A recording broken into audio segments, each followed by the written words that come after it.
Peace out.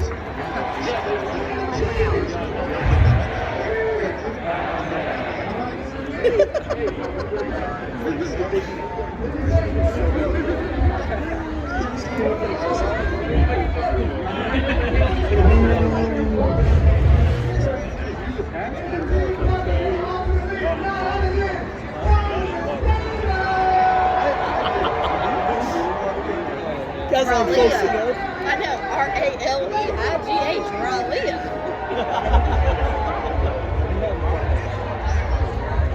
Oh no, you have caramel on your shirt. What are you saying? Like I saw it. I don't know. Yeah, my shirt was amazing. Yeah, but you were going to give it to Goodwill. Yeah, because I don't wear it. It was in your Goodwill collection. I was like, well, we're not going to give it to Goodwill. I could wear it. I just don't wear it in my sleeves. Well, Where's the There's a puddle. A puddle?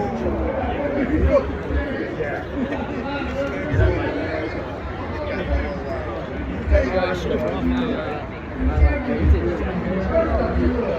you could definitely fit that. Yeah, that's tight. Yep, my arm's got too much.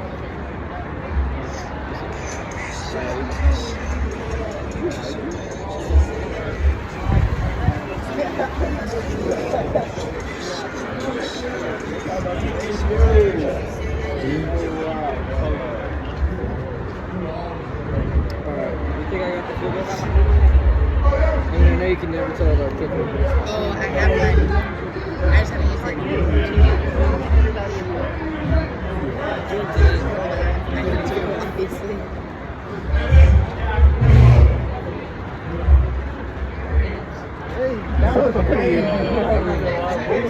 Right.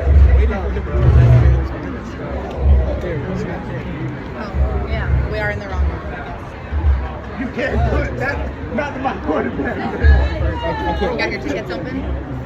Bro, he waiting for the turn around, not to my quarterback, man.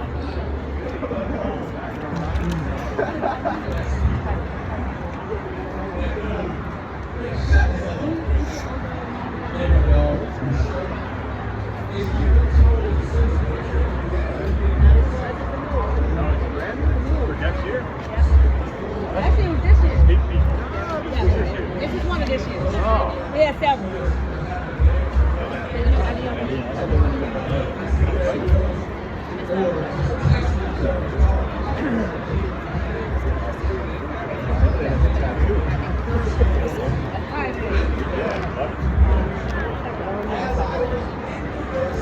ID.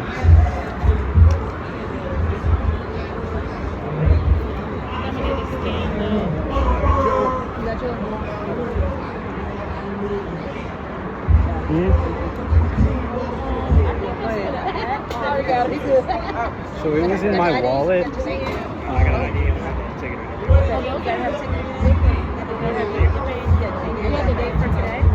No. Do I need them to get in? Can I stand over there and make a call? I don't want you to scan. Make them Oh, what? Come this way, Joe. Come this way. They scan. So somebody say, hey, what's up? Hi. I just don't have the right QR code, I think. I just have to contact our dad so we can send it to No, him. I talked to him. Come on. Hey, baby. It's Nikki. Hey, boo. Hi, Nikki. Come How on are in. you? I'm better now. Be careful. Take your time. Go ahead. Thank you. All right, Joe. Here's your ID. Okay. Give me your arm. All right, you got my arm.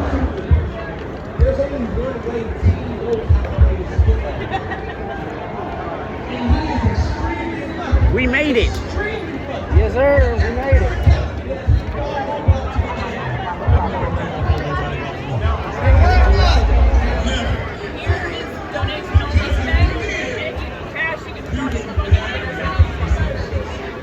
Her.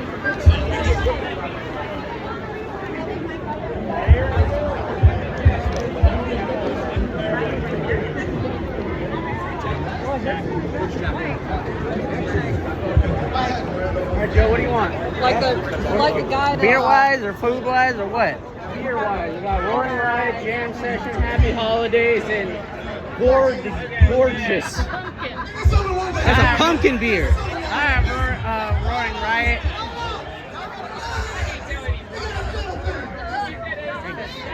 Thank you. Is this like an IPA? It is. All right, I don't want an IPA. I don't want too much. So don't get this one. That one has a little hoppy. That's the lightest one we have. I'll try this It's a one. little bit of bitterness. I just don't want super bitter. Yeah, this is super bitter.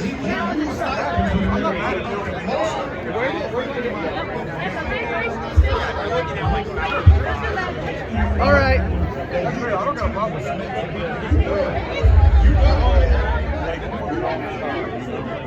It's a huge crowd in front of the stage. Yep. You want food? Yeah.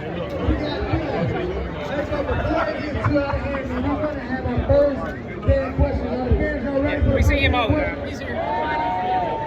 Introduce yourself and go with your first question. Like ready? We don't like it like this.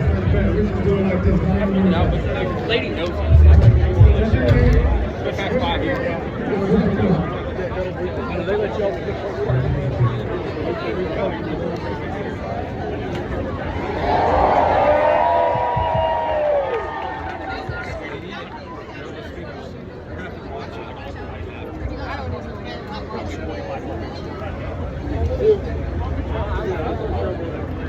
Yeah. Oh, sorry. I was trying to change hands. I was backing up because I'm so short. You're alright. Is that good? Here, the kids on you.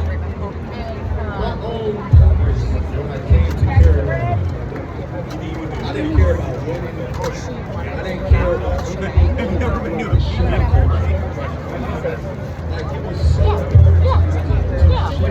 That's right. Ah. It's expected. This game has to offer. I always tell this to my children. Sorry. Whatever the game has to offer, it's yours. It's yours. If it's the one I want, if it's the one I want to get over there to get one. If they give it my way, I'm going to lose. If they give it a one, I'm going to ask them to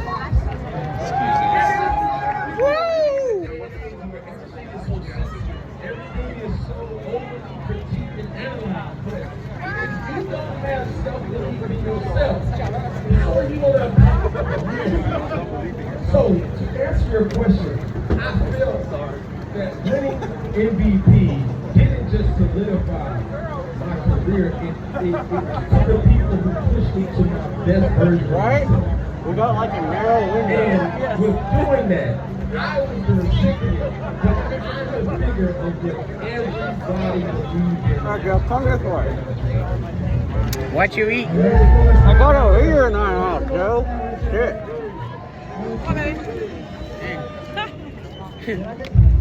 Barely convinced he's gonna fall. He's grabbing on for dear life. You know, we shared the field together. That I did not think we were going to ever be out physically. Right? We were always going to be the bullies on any field that we play. As you see, They got Jonathan Stewart up there. Right? As major underdogs, from a defensive mind, what is your thought process going into a game? That's what I thought. That guy's a beast. There ain't no way around it. I got the Olsen and the Keeley, but not the James Solid. From an offensive standpoint, you got finesse guys on the outside, and they can maneuver, and you may go an entire game and barely get touched. Joe, how do I get up there to get you in the grand When question? you are in the trenches, I don't know. in that front seven, when you are on the offensive and defensive line, it's a show of physicality. The strongest man, the person that has the greatest reason for being in that position, dictates what's going to happen out in the course of that game. So that's one of the things that I'm really looking forward to in this game, because if you ask me, we won that the first time that we played the Rams. With the way that Derek Brown went out and played, and the way that he took over, and the things that he was able to do in that game, that's the difference in this football game. Because if you look from a defensive standpoint, we had J.C. Horn out. We had Trayvon Merrick, he was out of that game. We had Rose Boone out. We had a ton of guys out of that game that we're going to have back today. So, to me, the person, the team that has the greatest purpose for being there, and I know the Rams are a team, they've had success this year, but it really boils down to who wants it the most. I don't give a what the analysts or the people outside of Carolina say. It's all about lining up and playing the game. And we have that opportunity today because we earned it. Why people hate on the Panthers all the time? Now, Thomas, put some respect on my name, son. Is it Sir Thomas? Mr. Thomas? It's Pops. Oh. You know you named after the train? Oh!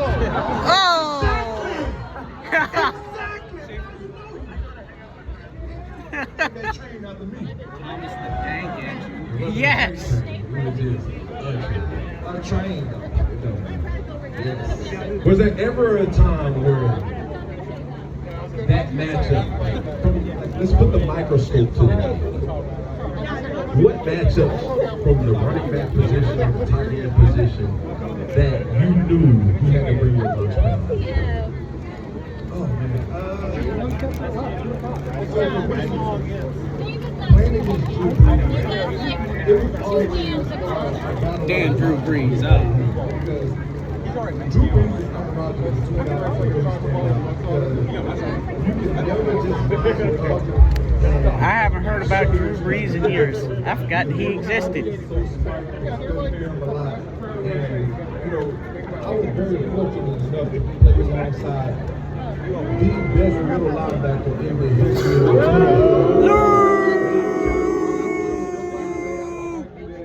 I would argue that to my deathbed because I know that he played a shorter time than the Ray Lewis's and some of the other guys that they consider the best to do it, but the impact that he had far exceeds anything that those guys are able to do in that short period of time. But back to your question, playing against guys like Reggie Bush, knowing what he brought to the table, you know, not from a physicality standpoint, but the elusiveness that he brought. Christian McCaffrey wanted to get him in practice. Those were the kind of guys that you had to really. Where's the, oh, well, he's getting ready to play a game with San Francisco. They had a nice game. That never bothered me. I never had any trouble with that. I can wake up and do that. But when you have guys that are 4-3, 4-4 guys, and not only do they hand the ball to them out of the backfield, but they are trying to create matchups against you as a linebacker and let them be the guys that they're running their offense through. Like, it's no longer like having a number one, number two receiver. Now you have number one running backs that get over 1,000 yards receivers and 1,000 yards rushing in a game, which was far-fetched to have that. What kind of food they got? So, Joe, I don't know yet. We're standing in front of the stage listening to the podcast.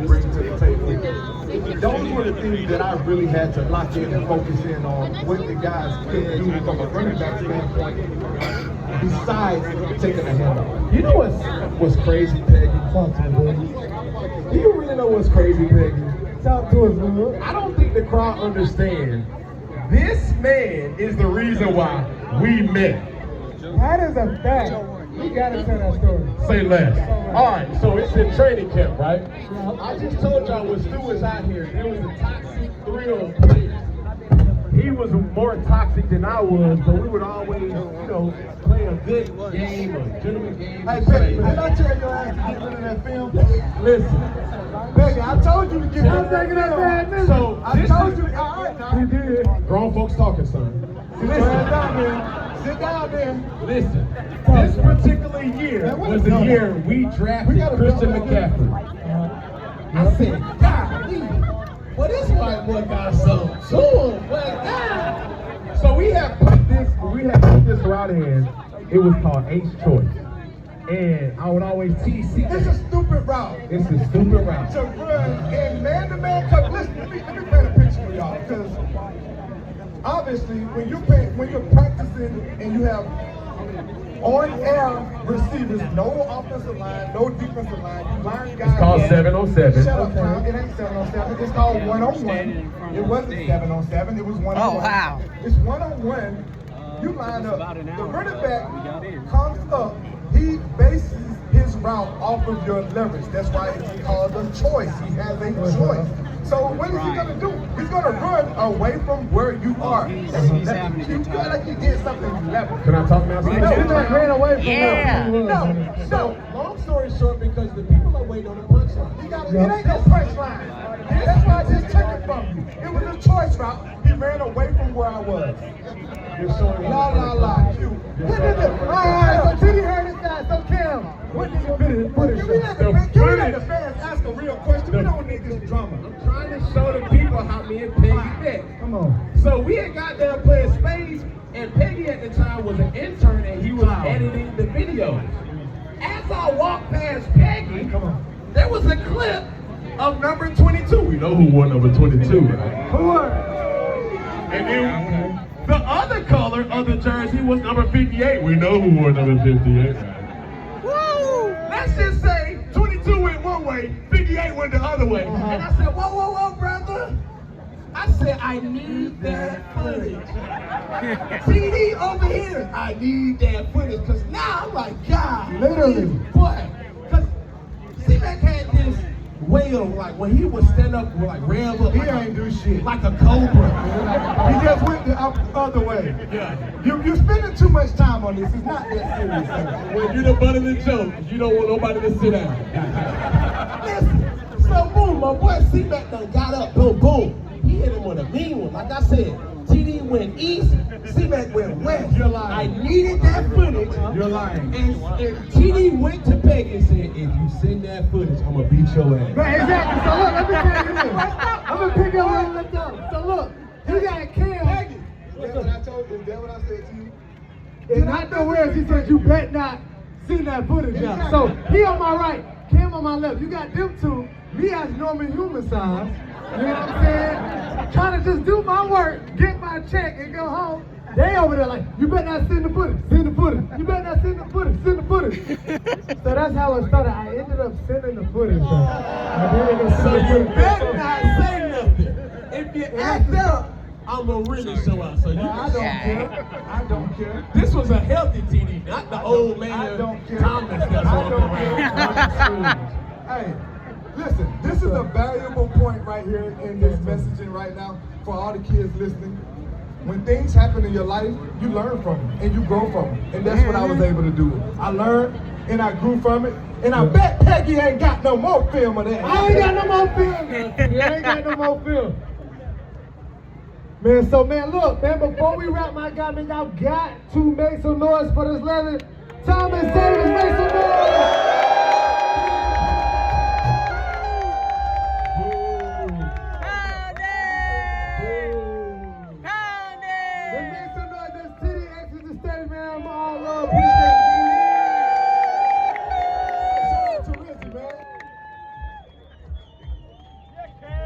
Support. Hold on, wait a minute. Before I leave the stage. Yeah, come on. How many of y'all have heard of 1058 Sports? Come on, Yeah! So I know a lot of y'all spend a lot of time, a lot of energy over at Clutch and some of these other places, but there's no better spot than to go and give back to those that love and care and adore you guys so much. Show love to 1058, man. We appreciate y'all. We appreciate and those of you that have not been to 1058, ask yourself this question. Why not? Hold on! If the best wins. Win the best. When the Panthers win tonight. Woo! When the Panthers win tonight. When they win. When the Panthers win tonight. When they win. from one owner to another owner, what you gonna give the people at 1058, brother? Cam Newton is coming to 1058 and dropping the card down for all of you guys.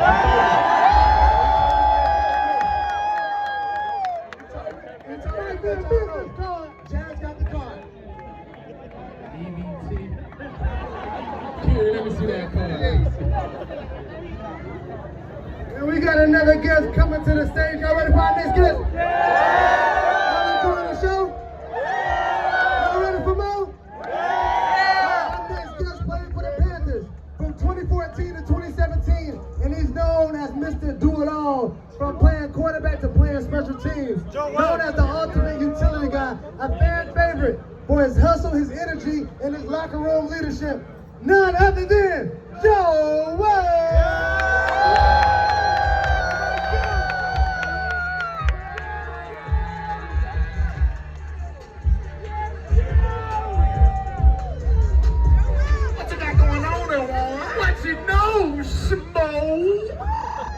Welcome. I don't know, a lot going on right now, Shmo. It's a bunch of beautiful people out here. There's a lot of beautiful people out here. Hey, listen. Hey, I'll tell you this wholesome moment that we had. It was the Cardinals game. I believe it was 2013 or 14. I took a hit. And check. 1, 2, check. Check. Mike. TD, he over here playing with me somewhere. But listen, I had a wholesome moment because Joe was that individual, like, you know how they say, you need to have all these type of versions of friends. Well, Joe was my turn up. You see what I'm saying? Turn up! But this Turn up! Listen, we had a wholesome moment because during that game I took a hit, and I typically don't show signs that it got to me. Man, Joe came to me on the sideline. I think we had a TV timeout. And he was like, "Warren, you straight?" I'm like, "Yeah, bro." Like, "Warren, you straight?" Man, let me pray for you real quick. That tells you everything about him. But even though he was my turn-up friend, he was also my prep partner as well, too. You know what I'm saying? Let the church say amen. Man, my boy got the prayer for me. Man, my back started feeling all good. Loosened up on the spot. We got the dub. You get what I'm saying, Joe? Let's do it. My man from 205. Birmingham, Alabama. How we doing out here, ladies and gentlemen? How we doing? As you look back during that time, right? Let's go 2014, 2015, 2016. This individual played on special teams. He played quarterback. He played receiver. Is there anything else he can do? He could have played linebacker. You know what I'm saying? What was one of your fondest memories looking back in those seasons? Just looking back, I just think about this team camaraderie. You know, I just look forward to coming to work every day. You know, coming in, spending time with the guys, the work we put in, you know, day in, day out. You know, and we understood the mission. You know, the mission was to get to the Super Bowl. You know, that's everybody's mission, but we actually achieved it. Absolutely. And then, like, for him, he had the hangout spot. Everybody would go to Joe's house to play 2K, man. But I think the best one, 2K. Who the best? Me or Cam? Hello. Man, it was just always never a dull moment in the meeting room. I wanted it so bad, and I'm pretty sure he'll see this, but man, I wanted DA to share this experience with me as well. Because what Derek Anderson and Joe Webb did for me in my career, man, those guys really gave me life. They poured into me, man. So it's so much that you guys see when the young lady asks about being the MVP, when so many people are curious, Cam come home.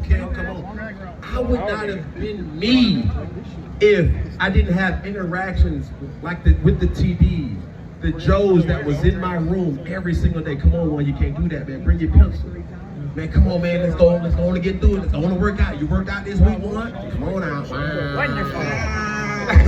We had our own language, but for us, it was being able to hold each other accountable, and I never forget that. So, what you got for him, Peg? Man, so Joe, man, you were known as the utility guy, man. You were everywhere on the field. Bro, what was the preparation like to prepare for all to be able to play in all those different positions? It was exhausting.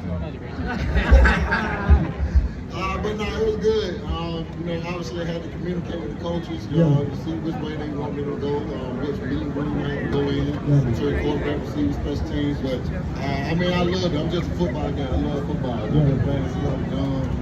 Watching it as I was young, so I just love the game. Man, Joe had, I'm sorry, Ted, but Joe had this, he had a nemesis on the Falcons. What was that dude's name that you hated? 14. Number 14!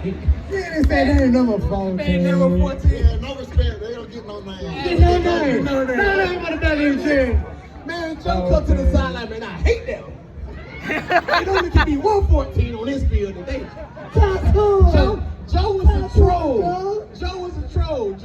Joe was the person, like, let the team have to be kicking a field goal, and it's like a timeout. Joe would go out there to step in front of the dude to avoid from him trying to make a kick for any type of practice. Oh, he was trying my green. Joe was a true wedge buster, mentally, physically, spiritually. Joe would do anything for you. Oh, yeah. Long story short, we all needed Joe in our life. You see what I'm saying? But Joe, man, tell us like your energy, your mentality though. Like what mentality you came to the game with, like each and every week? Because it's like Cam said, we all need a Joe in our life. So who is Joel though? Like your mentality that you did to approach the game. Everybody's their own person. I know. That ought to be my next T-shirt. I know the type of energy I'm bringing. Everybody. You want to be around positivity. So much going on in the world with negativity. So, whoever you surround yourself with, man, make sure they bring it positive in your life. Make sure they always motivate you to be the best version of yourself. So that's just type of stuff I try to do. So we're gonna go to a fan question next. All right. So it's all about the fans. But before we get to that question, Joe, let me ask you a quick question. Since it's playoffs, the fans in the stands, tell me what it feels like to be at Bank of America Stadium on a playoff game, and what that energy feel like. When I say keep, you say pound it. Keep pounding, pounding, keep pounding, keep pounding.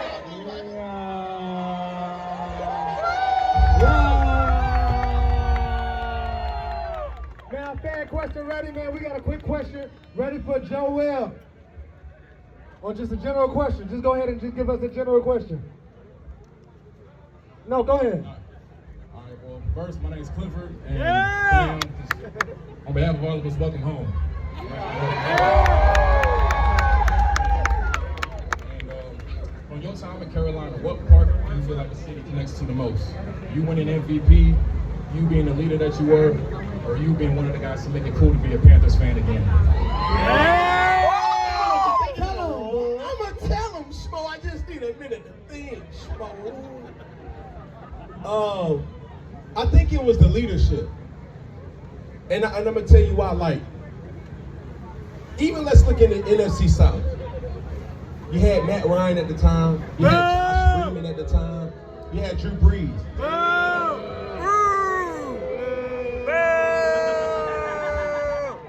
But none of them related to me. When I came to Carolina, they were losers. I've already gave you that spiel, but Say it, I just was, my mental was different. And I knew it became to get special when I would do, philanthropic initiatives, when I would go out and give back my time, energy, and effort. And you was with me one time, and nobody ever knew this, right? I would always tell Joe, hey, after every win, we're going to give pizzas, right, to the homeless. It wasn't for me to kind of take that credit or give away meals. Those type of things for me was something that I knew emotionally there was a reciprocation that I just appreciated from Carolina. Now, I stayed in my bubble. Everything about Uptown, boy, I knew Uptown like the back of my hand. We kind of sway away from North Tryon. That's when it kind of get a little spotty. Yeah. So during that time, I just appreciated the fans just embracing who I organically was. You feel what I'm saying? And so much so when I would have even conversations with Bryce, I'm like, yo, Bryce, bro, be you. They gonna take you in, bro. You know what I'm saying? I'm a true testament of that. Where are we taking the chance on this guy, number one? A lot of fans may have wanted another person, another person, another person, but I'm so grateful that Mr. Richardson took that chance on me. Coach Ron Rivera took that chance on me. So are we. Took So are that we. chance on me. And even giving big ups to David Tepper for even making that call to get me here today.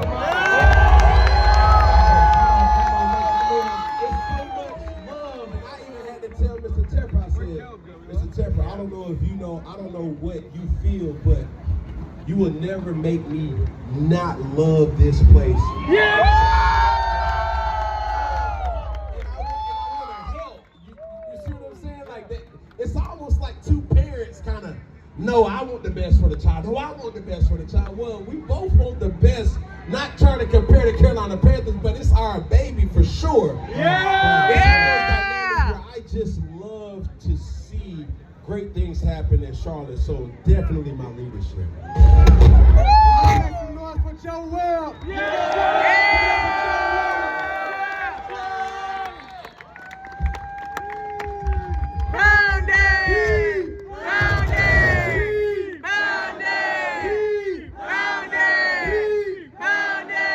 Y'all ready for our next guest? Y'all happy for Superman to be home? All right, man, our next guest, man. He's one of the greatest linebackers in the NFL. 7 straight Pro Bowls in 8 years. The 2013 defensive MVP. None other than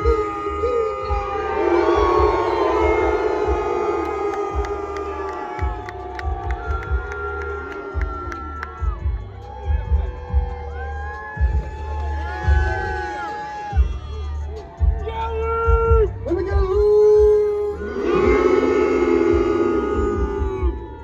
First time I experienced that, I thought people were booing. Right? Yeah, me too. Like, why are they booing this guy? Like, what did he do? Yeah. But they kept saying it, ooh. And after the next play, it was another loo. They're saying loo. How you doing, bro? Yo. There we go. We're back. There we go.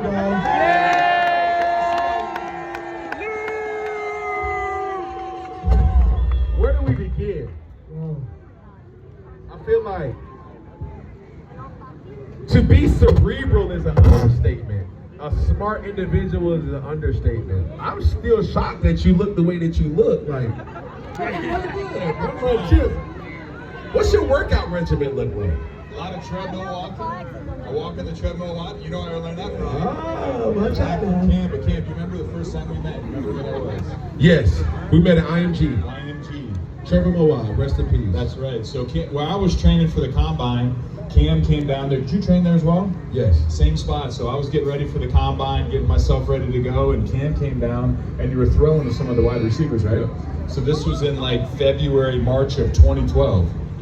And then a couple months later, get drafted, and then As a linebacker, he was my hands. We didn't have quality hands. So that just showed you what my options were. But Luke was a person that was extremely humble, and he's like this. Like, he's the person, like, so humble, such a nice guy. Yeah. But it's something about this cat. When he puts his helmet on, he becomes the most tyrant, spazzer. Yeah. It's just like, yo, who is this? Right? But for that, and how you've always been, and for the city to hear it from your mouth,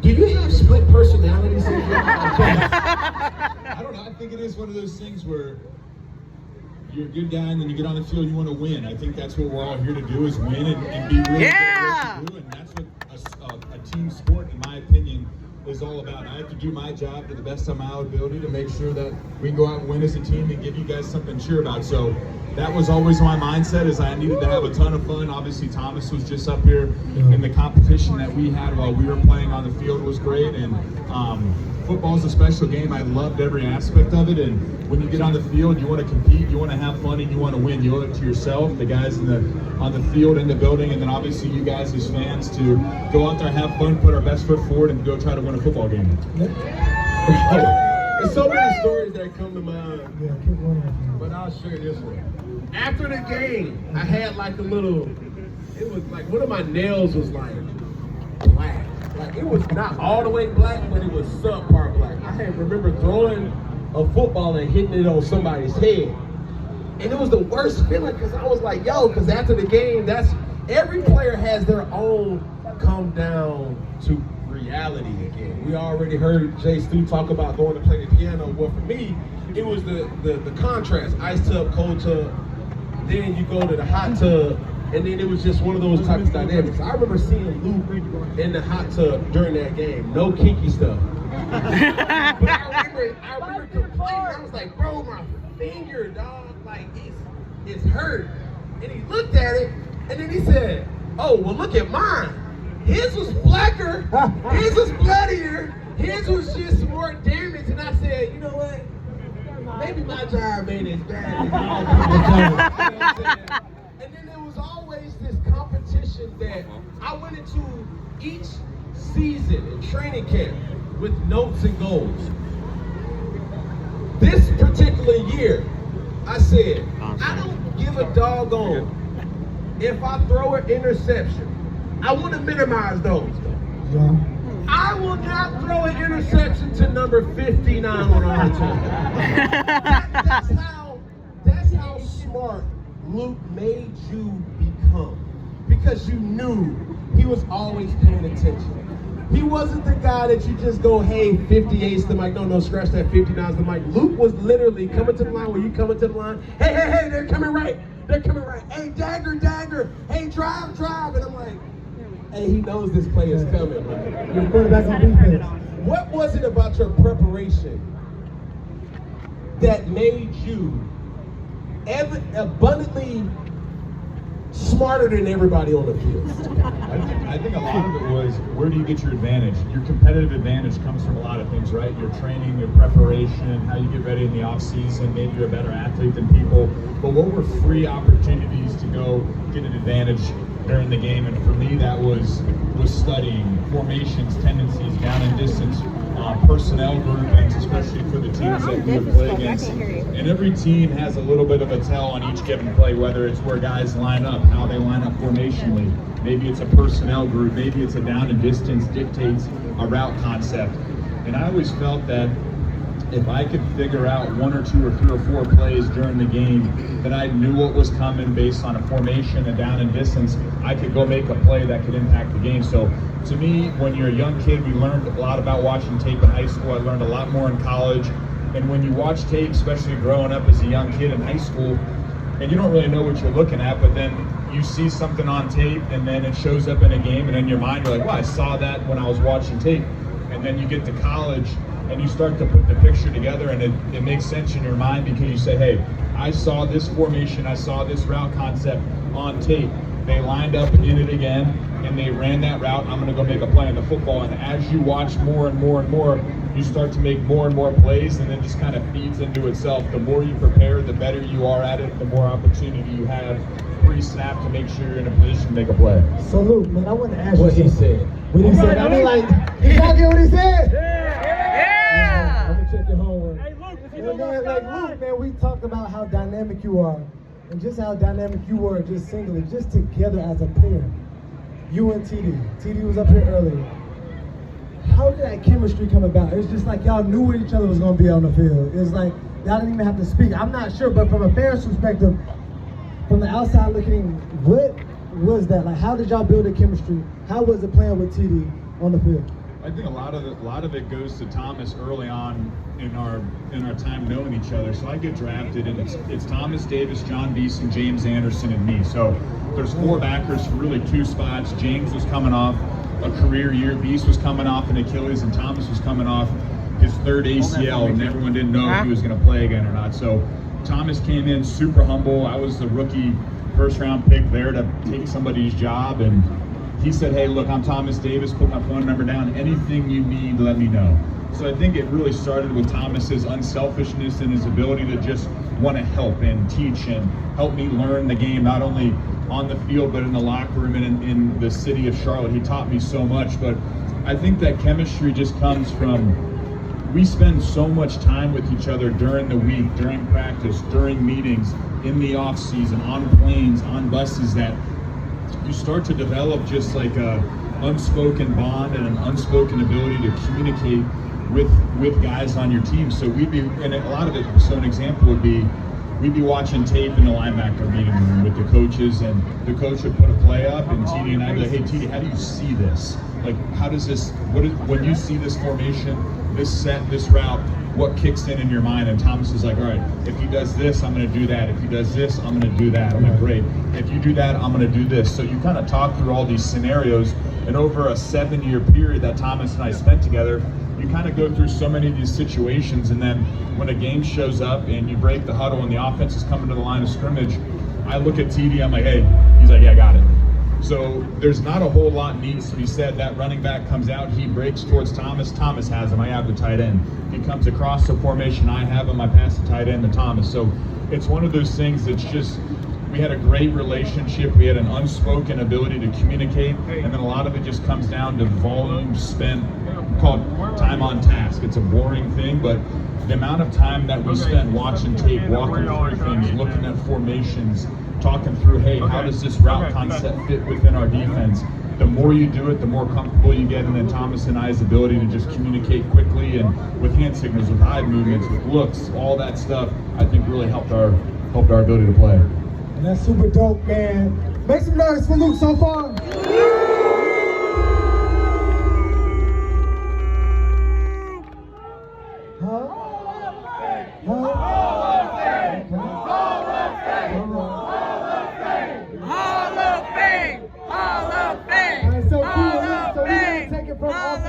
To the crowd, we have a fan question for Luke. Is our fan ready? All right, so what's your question for Luke? I'm ready, Peggy. Don't hesitate. I got you. So I'm gonna give Pam some SHIT because he stole my question, but I'm gonna piggyback. So I was gonna ask, like, what allowed you, Luke, to be able to read defenses the way that you did? You already answered that. So to piggyback off of that question, were there ever situations where defense or offenses lined up, you thought you knew what they were going to run, and then they tricked your ass so that you couldn't tackle them or get the ball or get an interception or anything like that? So I think there's a fine line between your ability to prepare and your ability to just react on what you see during the game. So the good example of this is actually a great one. We played the Atlanta Falcons, I don't know, 2018, and they had a formation that they had ran all year. It was a run formation, and this run formation gave me problems based on the ability for the center to come up to the second level and get me blocked. The angles were bad for me at the linebacker level. So what I did was I would cheat over a little bit, and I had all my weight moving that direction where the ball was going to go, because the moment the ball got snapped, if that run play got run, I had to go right now. And so they lined up in that formation probably 6-7 times that game, and I was mentally thinking there. I had my physical weight there, had cheated over a little bit, and they didn't run it one time. So I was sitting on that play all game, and they ran every run play but that run play, and it was actually really interesting because the official came up to me in the middle of the game, and he's like, hey, are you all right? I said, yeah, why? He's like, you've missed every ball run this direction during the game. And he's like, I haven't seen that before. And I said, yeah. I was like, I've been waiting on a run that they were going to run all game, and he's waiting on his Uber to come, and it never came. Yeah, I was waiting on that run. So that you learn something every year, and to me, what I learned from that is, yeah, you can have an understanding of what they want to do, what they've shown throughout the whole season, but at the end of the day, you have to do your job. You got to read your keys, and you have to react to what happens. Man, you know what's crazy? Not a lot of people, but I don't know how you guys are receiving this, but listening to you talk of ball, it's just refreshing as a fan. And I shared the locker room with you. Like, it's like, bro, how this guy prepares is something to witness, but to be there and to see him still consuming film and going over certain things. There's two things that I want to ask though. What game did you know you had all the answers to the test, and instead of waiting for certain things, you knew? What was your favorite or best game that was just like, this is too easy? Cowboy game, Romo, I'm open. I used to always do, we always did as a group, was listen to cadence from, when you guys watch games on TV, listen to the quarterbacks. They'll give you information, they talk through stuff. There was a play, it was actually 2015, we played Tampa, I think it was 2015. Played Tampa at home, I think it was the last game of the year maybe, Super Bowl year, and it was Jameis Winston, and earlier that year they lined up in a set. It was a 3-by-1 set. They had a bunch. It was a bunch formation. And Jameis said, checked at the line of scrimmage and checked the play, and on the mic I heard the word Tulsa. The word Tulsa, and they ran a toss play. So Tulsa equals toss, right? No way. So Yeah. Madden, Tulsa, toss. Yeah. So anyway, so all these teams, we were showing looks on defense. It was a 3rd down play. We had probably 6 or 7 guys on the line of scrimmage. So what they were trying to do is get the ball to the perimeter of the defense, get everyone cut off, and get on the edge.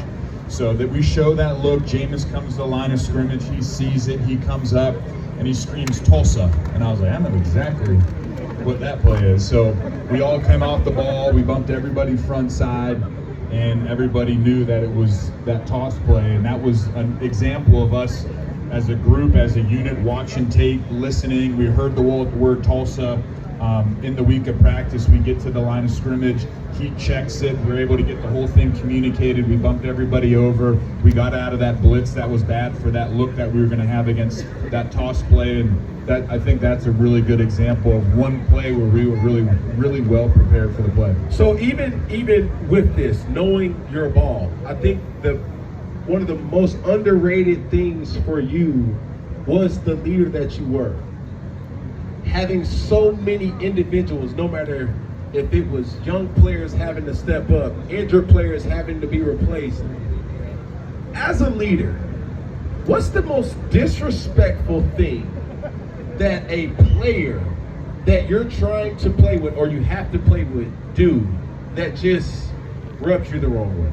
Oh man, I think when you play a team sport, I think the most important thing is effort and how hard you play, right? Effort, how hard you play shows how much it matters to you, how much you care about it. And I think the biggest thing is regardless if you want to be there or not, regardless if you like the game of football or not, there's 10 other guys on your side of the ball, and there's 53 guys in the roster, plus the coaches, plus you guys, and it's your job. Your job is to go out there and play hard and do your responsibility and be unselfish for your team. So I think the thing that probably bugged me the most is when effort wasn't there, people didn't care, people didn't play the game the way it should have been played. That was the most frustrating thing for me, because when I came in, all the leaders that I looked at, you and Ryan Khalil and Jordan Gross and Smitty and Thomas and Charles Johnson and Greg, and I think I got everybody.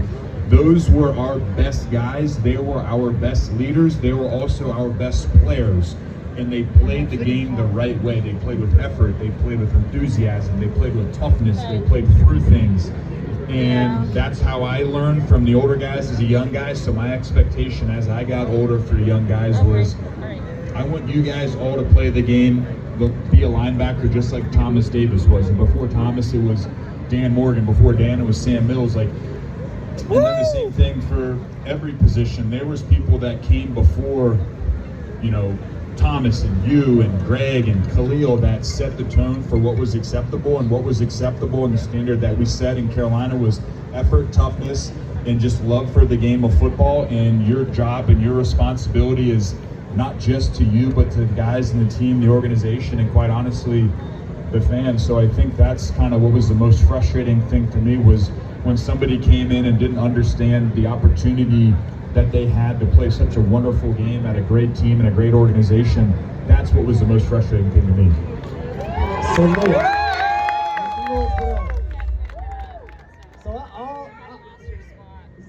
happy to be here. So man, Luke, man, I always ask Cam this sometimes, and I'm like, did you know? Like that 2015 season, like when did you know it was different from any other season? Like did it ever click, or it's like, dang, I woke up and now we're in the Super Bowl, but did something feel different? Or when did you know like that was going to be that type of season? I think at the end of the 2014 season, obviously we were 3-1, we won 4 in a row, we went to the playoffs, beat Arizona, and then we came back that offseason. We had a lot of guys came back. We had a really good offseason as far as bringing guys in. We had a great draft. We drafted Shaq Thompson that year, which was great. Yeah, Shaq, and then AJ was a couple years before, and then I think training camp was really good, super competitive. That training camp was awesome. The guys were there to have fun, but we competed really hard, and you could feel a real good sense of team and unity on that given group. First game of the year, we beat Jacksonville. They weren't great. Then we came back and played the Saints. Josh had a great interception. We go to Tampa, beat them. We beat Houston. And then we had the bye week, and then it was like, all right, we got to go play Seattle. And Seattle had been kind of a thorn in our back the previous couple of years. We just weren't able to get over the hump on them. And as you guys all know, playing in Seattle back in that day, and even now with the new team they have, it's very difficult. It's loud. The energy's there. It's bumping. And we fought. It was a dogfight back and forth all game. And then we were down 2 scores with like 3 minutes left. We go down camp, I think we kick a field goal or score a touchdown. We get a stop on defense, then we go down again, and that's when Camp threw that ball to Greg in the end zone, and that place was dead silent. We ended up winning that game. We got in the locker room, and I think everybody kind of looked at each other and said, hey, like we're pretty damn good. And I think that was the moment where everybody was like, hang on, we have a good team. We can win anywhere. We can come back and win. We can win going away. I mean, those first couple of games, we were beating guys pretty good. So we won on the road. We won at home. We won going away. We won coming from behind. We had missed a couple of guys were hurt early in the season. Didn't matter. We went and won. And then after that, we went and beat Philly. Was a really good team. Went and beat them. Beat the Colts on Monday Night Football. We stacked together some really good quality wins, and we just knew like, this is a good team. We'll just keep having fun, and it was an unselfish group too. So it was a really good end of 2014. Win the playoff game, get some experience, had a great offseason, a really good training camp, and then those first couple of games were really good. Then we beat Seattle, and we're like, all right, we're pretty daggone good. Yeah. Yeah. Then y'all make some noise for Luke.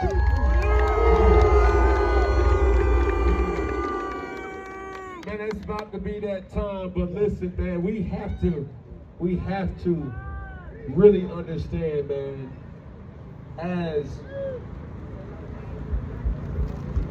individuals that have played in this beautiful city of Charlotte, representing 2 beautiful states.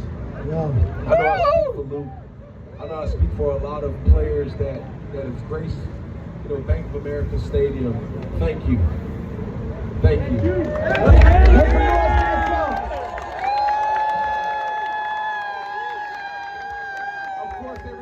Everybody looks at a situation of 2015, and to answer your question, Peggy, you just don't know.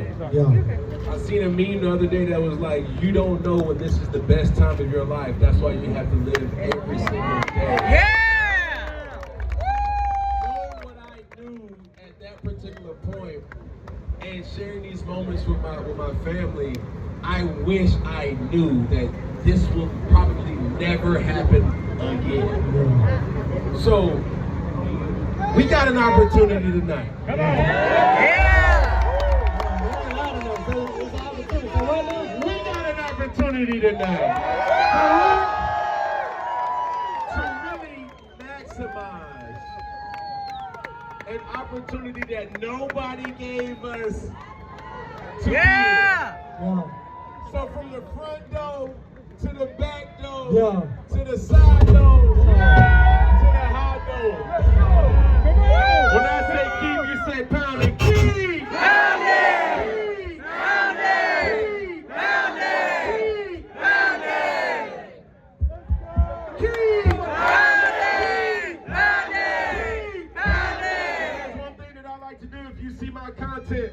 When I say all together, we're going to say one love. When I say all together, we're going to say one love. When I say all together, we're going to say what? One love. One hand out, one hand out, one hand out. When I say all together, we're going to say what? One love. Here we go. One finger. One pinky.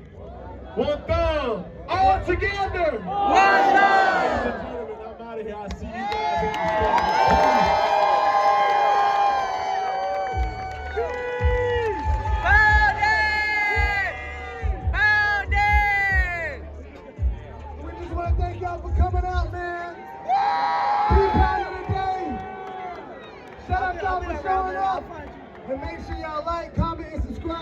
on 4th and 1, dropping each and every week. We got Rizzies passed out. And make sure y'all show up as the Panthers need to beat the Rams today. Appreciate y'all. Peace! Peace!